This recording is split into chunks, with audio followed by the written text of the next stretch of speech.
On is on. Hi guys, it is Dan Yankee here. Today we're talking about the aftermath of that Cowboys Texans game, and I was not surprised that they lost again. I think 34-10. Um, they had many chances to come back, but they shit themselves so bad because the defense was ass, Tyler Guyton was ass, Cooper Rush was ass, everyone was ass. I'm happy that the Cowboy fans did not show up to the game. I'm very happy, you know. So it's just a sad day for Cowboy fans, I guess. And I heard the tickets are gonna be like $25 now for Thanksgiving. Like who the good? I guess that's good then.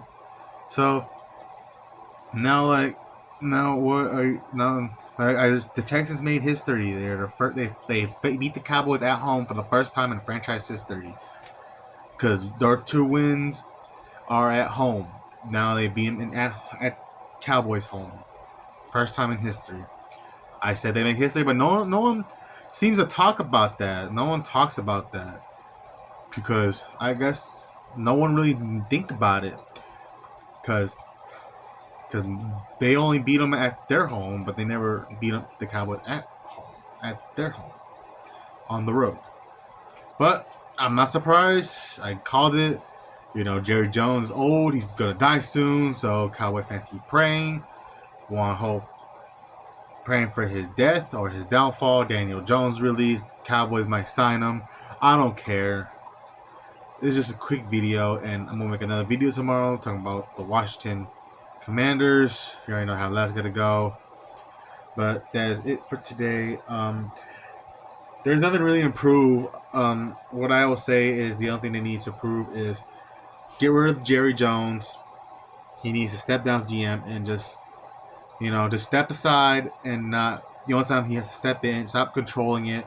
It's not working, because they've been doing this for a long time. The only excuse I'll give Jerry as the only excuse was the early 2000s to the mid 2000s, as they were ass because they were rebuilding rebuilding. So because Troy Aikman was retired, Emmitt Smith was washed. He was still a good running back, but he was getting there.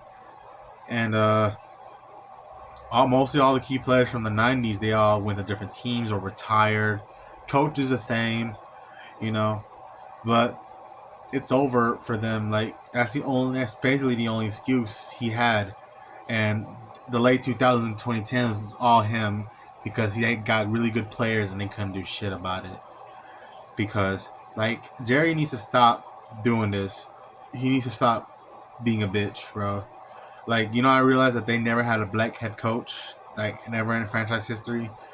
That's kind of crazy, man. I feel like every team that I think of right now has a black head coach at least once in their team history. It doesn't even matter if it's a few games or not. But he needs to. Jerry's the biggest problem because what Jimmy Johnson did was special because they brought discipline and winning culture. Because what Jimmy had was he was in Miami, the University of Miami, and they had a winning. They were that lifestyle, strict. They were strict about it, and they know how to party. That's what they were back then. But he left, and Barry Switzer came along, and that's when Troy was like, "That's not the Barry Switzer I know," because Troy was that. Because Jimmy was the yeller, he was the bad guy, he was an asshole, saying "fuck you, bitch, you better stop being a piece of shit," Troy what the hell kind of route is that, you bastard? And Troy was like, "Yeah, it's okay, man.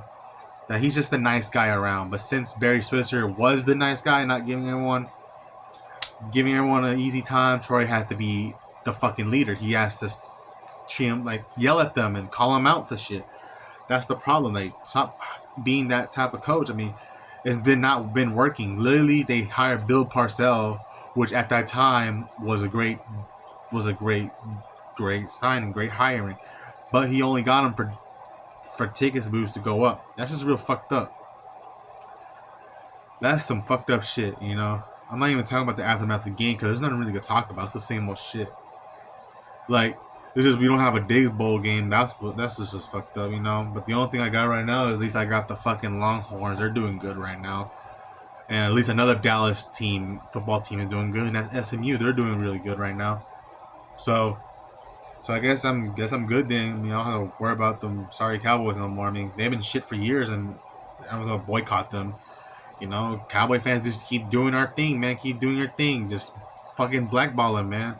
The media's gonna try their very best to put more primetime games and more, and they're gonna talk about them most of the time. But you know, I'm shouting out to Cam Newton for calling them out for the, because this is really getting boring and tired. I mean, it's been too long. You know, you think at this point they'll talk about one team more, like the Chiefs and stuff, but for some reason the Cowboys are always talked about. I mean, it's just so boring now. Like this team's boring. Like you already know what's gonna happen. Like I'm not even rooting for them no more. I mean, I'm just tired of this. So like I'm not gonna ship teams. I'll root for the teams, but I'm not gonna bandwagon them. Left. It's just not gonna be fun, you know, because it's just horse shit. But that's just my opinion. Like you can do whatever you want, but to me, I'm not gonna do that. I've been there before, and it's just really boring, you know. Like, yeah, I know they're gonna win, but it's just not the same no more because I see my team struggled and shit. So, Texas Cowboys game, I seen them play like 3 times already. They were really good games, but this was like the worst one, you know. I'm just fed up with this man. I'm fed up with Jerry, bro. I'm just fed up with this nigga. I said the N word. I know. I'm just really. That's how fed up I am, you know. Like, you know, he's just not gonna do nothing about it. Just plain on boring shit, you know. I just got off work, and I'm just tired, you know. I'm tired of rooting for this. I'm tired of cheering for this team, and all I get is a blowout, you know. And Jerry sold his soul to God, and God's like, all right, bro. God's you don't do that to God, bro. If you gonna do shit, you gonna do shit with the devil. But do make a deal with God, bro. That's fucked up. I mean, you can call God for that, but you need to get away. You need to step aside. You need to stop. Jerry needs to stop, bro. If you're watching this, you need to stop. But he's not gonna listen. He's like he's like a child. Every child ain't gonna listen to us unless we take something away from him, or unless he dies. That's just me. Anyway, that'll be it for today. I'm going to bed, guys. I have a good one. So I'll make another video tomorrow.